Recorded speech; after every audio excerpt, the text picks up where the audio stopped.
I'm going to walk you through how to replace a toilet fill valve, which is this guy right here. This is the flush valve. So you want to start by putting a bucket or a contractor bag under the supply line where it goes into the fill valve right here. I like using contractor bags because you can get them into tight spaces. So we have the water turned off. You can take the supply line off by hand usually.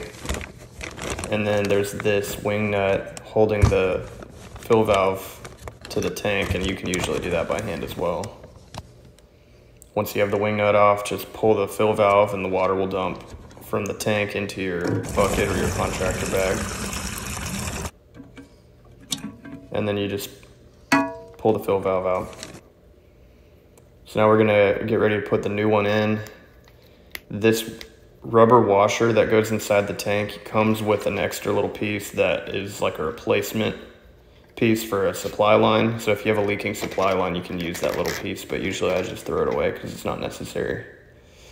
You put that rubber washer on there. It always faces toward the inside of the tank like this. Obviously, that's where you need your seal. And then you want to make sure that this little nipple on the fill valve is facing the flush valve. And then you basically do everything in reverse. Tighten this down. Before you really crank that wing nut down, you want to make sure that that nipple is pointed in the right direction. It needs to be pointed at the flush valve.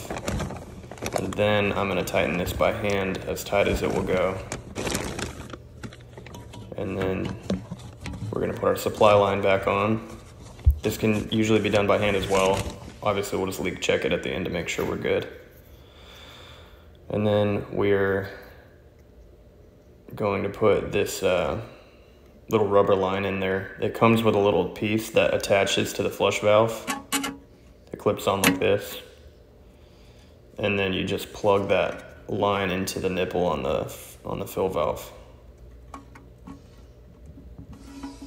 Like that. So now it's all hooked back up. We turn the water back on and immediately leak check around both of these connections, make sure there's no drips. And then we're gonna let this fill up and we're gonna flush the toilet 3 or 4 times before we leave the house to make sure that everything's functioning properly.